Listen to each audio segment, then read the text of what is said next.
Bonjour à tous et bienvenue au jardin potager de Seb. Donc au programme dans cette nouvelle vidéo, association et rotation des cultures. Donc je vais essayer de simplifier les choses pour que tout le monde puisse comprendre comment je réalise mes associations et mes rotations de cultures. Quel élément j'utilise pour pouvoir créer ces associations.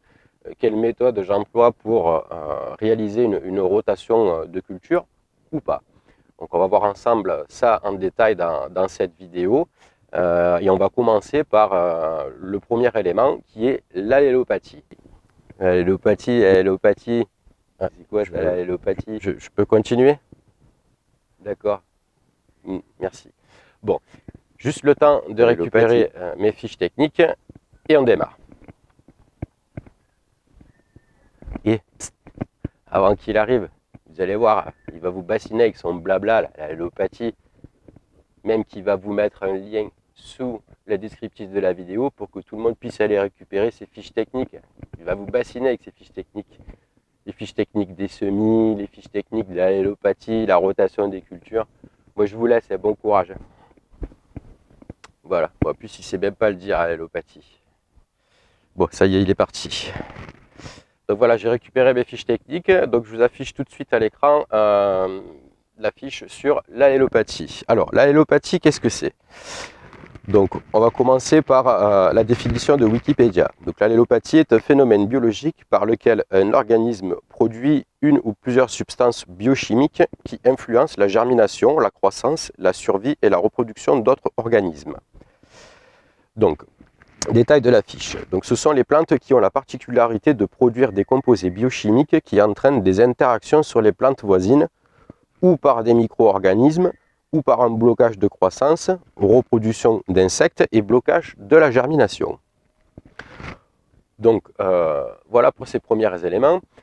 En dessous, je vous ai mis une petite liste, donc on continue de la détailler ensemble avec plusieurs éléments. Donc, pour essayer de bien définir ce que ce mot-là veut dire. Donc, on se sert de l'allélopathie soit pour stimuler la croissance des plantes. Donc, dans ce cas-là, juste à côté, je vous ai mis quelques exemples comme la camomille, basilic et persil pour les tomates, pour stimuler leur croissance. Voilà en gros ce que ça peut dire. En toute simplicité, hein, on ne va pas rentrer dans les détails plus que ça, puisque moi j'utilise uniquement ces bases. Ensuite, on a un autre phénomène qui est pour attirer les pollinisateurs. On peut utiliser de la bourrache et bien d'autres plantes mellifères. C'est là à titre d'exemple, donc j'en ai pris un, mais tout ce qui est plantes mellifères attire aussi les pollinisateurs. C'est juste pour vous expliquer un petit peu le phénomène. Ensuite, donc pour attirer, éloigner les pucerons, la capucine. Rappelez-vous dans une de mes vidéos où je vous expliquais au niveau des plantes pollinisatrices et des plantes mellifères, la capucine agit comme un aimant hein, pour pouvoir capter, en fait, attirer les pucerons sur elle et laisser les cultures voisines, les cultures compagnes tranquilles. Ça élimine pas la totalité des pucerons, mais ça diminue grandement l'impact des pucerons sur nos plantes potagères. Pour éloigner les papillons du chou, donc on peut utiliser de la sauge. Donc ça, c'est ces capacités qu'ont ces éléments, donc, comme la capucine et la bourrache, c'est des phénomènes allélopathiques. Pour attirer les mouches prédatrices des pucerons, on peut les attirer avec du fenouil et de la nette. Donc là, pareil, un phénomène assez connu aussi. Hein. Pour lutter contre les limaces, on va avoir le thym. Alors le thym, c'est un élément à prendre avec un petit peu de modération et de philosophie. Ça a été fait ici, dans ce jardin potager. Et pour tout vous dire, ça a plutôt bien fonctionné. Les résultats ne sont pas du tout au tout, mais ça fonctionne assez bien. Encore une fois, je vous dis, attention, ça ne va pas faire un effet 100%, donc il y aura quand même des limaces sur vos cultures, mais ça diminue grandement la population de limaces, puisque les capacités du thym font qu'elles ne sont pas dans un milieu très sympathique pour elles. Voilà ce qu'on peut dire là-dessus. Ensuite, pour éloigner les insectes en général, donc mouches et pucerons en association avec les fraises, elle empêche la pourriture grise. C'est l'ail. Donc l'ail, c'est un élément, c'est pour ça que vous verrez que je plante beaucoup de cailleux d'ail en godet pour pouvoir associer ça après dans mes cultures, justement pour pouvoir pallier contre ce phénomène. Ensuite, on va avoir donc un grand classique, donc le Yedend, pour protéger les parasites des tomates. Donc ça, c'est un grand classique, tout le monde connaît le Yedend et les associations qu'on peut faire avec. Voilà sur cette première partie. Je vous mets la deuxième fiche, la suite. Donc l'allélopathie, elle peut être pratiquée pour ne pas avoir à utiliser des herbicides et des insecticides. Les composés biochimiques peuvent réduire les attaques de certains insectes ravageurs. Donc voilà un petit résumé très simple de ce que ça représente, l'allélopathie, pour l'association des cultures. Donc on en a fini avec l'allélopathie. Donc si vous avez des questions par rapport à ça, n'hésitez pas dans les commentaires, je ne manquerai pas de vous répondre. Si vous avez aussi d'autres questions autres que celles de l'allélopathie, je vous invite aussi dans les commentaires. N'hésitez pas, je me ferai un plaisir de vous répondre. J'en profite aussi pour repréciser ce qui a été dit tout à l'heure. Donc, dans le descriptif de la vidéo, je vous mets le lien pour pouvoir avoir accès à toutes les fiches techniques que je réalise et que je présente sur cette chaîne. Donc n'hésitez pas, c'est gratuit, profitez-en. Voilà là-dessus ce qu'on peut dire. Et on va passer donc avec un autre tableau, donc je vous le mets tout de suite à l'écran, qui est un tableau d'association que l'on peut réaliser dans les jardins potagers. Alors je ne vais pas vous le détailler, hein, je ne vais pas faire le détail de chaque légume avec quoi il peut être associé. Alors j'ai mis des associations favorables avec des points d'exclamation et des associations défavorables avec des points d'exclamation. Et vous verrez dans la suite de la vidéo pourquoi j'ai rédigé ce tableau ainsi. Voilà ce qu'on peut dire là-dessus. Maintenant on va passer à la rotation des cultures. Donc au niveau de la rotation des cultures, donc pareil, là je vous mets encore un texte à l'écran que je vous détaille. Donc la non-rotation des cultures peut favoriser le développement des maladies cryptogamiques. Pour gérer la rotation des cultures, je prends en compte les trois familles. Donc les légumineuses, qui elles enrichissent le sol en azote. Les légumes racines, ils se nourrissent en profondeur dans le sol. Les légumes feuilles qui ont besoin d'un sol riche et azoté. Donc un petit nota là-dessus. Donc pour avoir pratiqué la rotation et la non-rotation des cultures en tant que jardinier amateur, la leçon à retenir pour moi sur les différents éléments pris en compte, ce sont l'allélopathie, un sol riche, pas de monoculture intensive, pas de pesticides. Alors, l'envie d'essayer de comprendre et de voir par mes propres expérimentations le résultat, cela m'a poussé à conclure qu'il ne faut pas se brider et exclure les expériences de chacun. Vous trouverez sur le net une grande quantité d'informations sur l'association et la rotation des cultures se contredisant. Alors, qui croire? C'est tout simplement votre expérience qui me semble la bonne réponse. Donc, un grand classique au niveau de la tomate, on dit que la tomate, elle s'associe très bien après la récolte, c'est-à-dire en salade, mais pas en culture. Ici, depuis plus de 2 ans, dans ces planches de 1,4 m², je pratique l'association de concombres et de tomates. Je ne pratique pas non plus la rotation des cultures dans ces carrés potagers qui restent quand même assez petits. Je n'ai pas recensé, je n'ai pas constaté de maladie particulière, je n'ai pas constaté un manque de développement.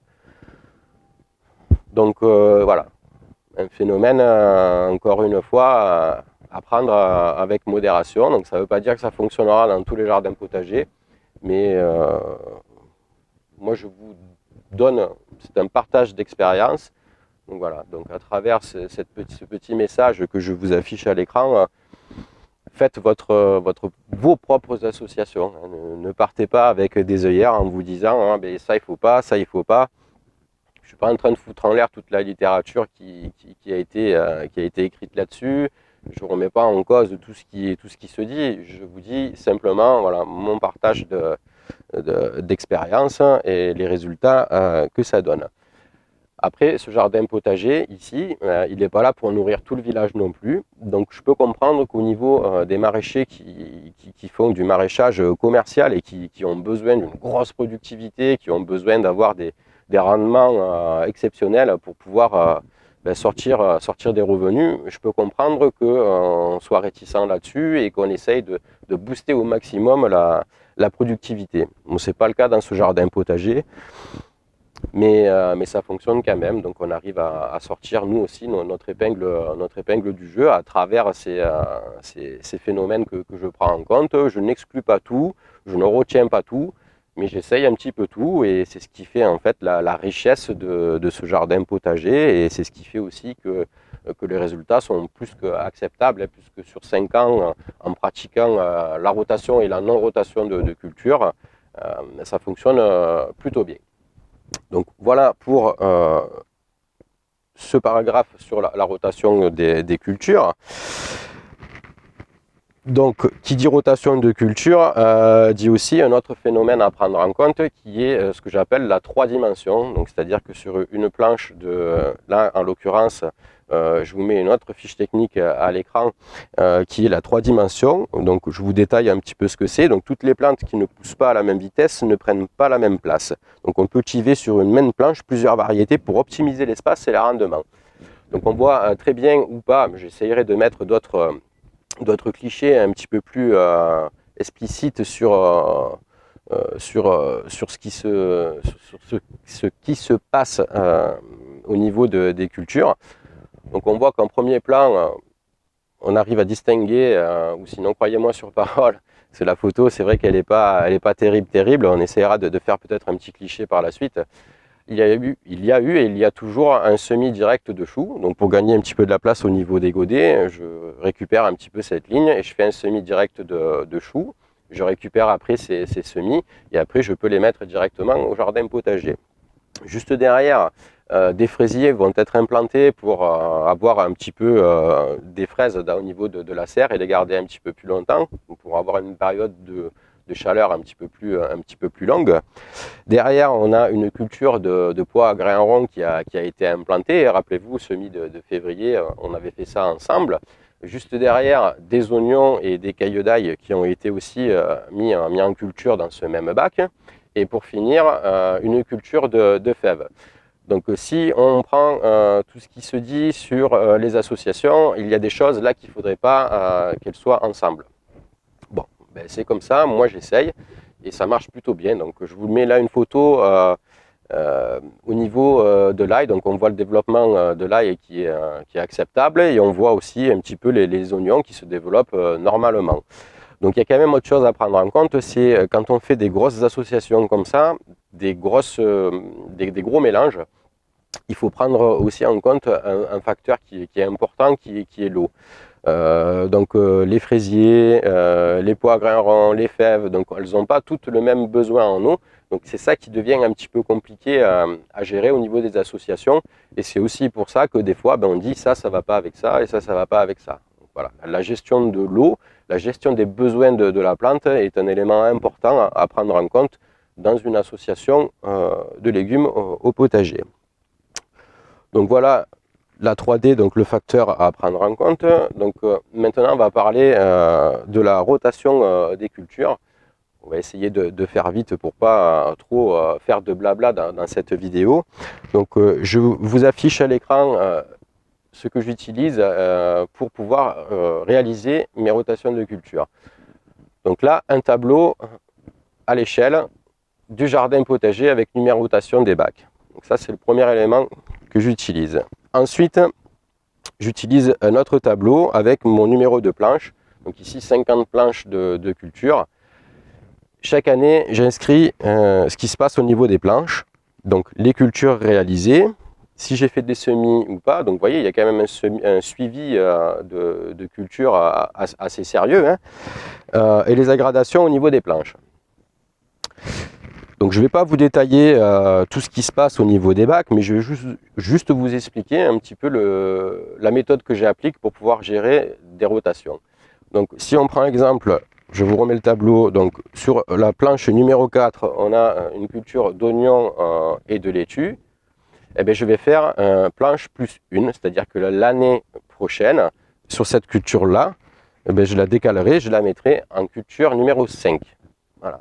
Donc moi, c'est au niveau des planches, c'est le plus 1 au niveau des numéros. Et comme ça, j'arrive à m'en sortir et je ne me perds pas en me disant mais qu'est-ce que j'ai planté là l'année dernière?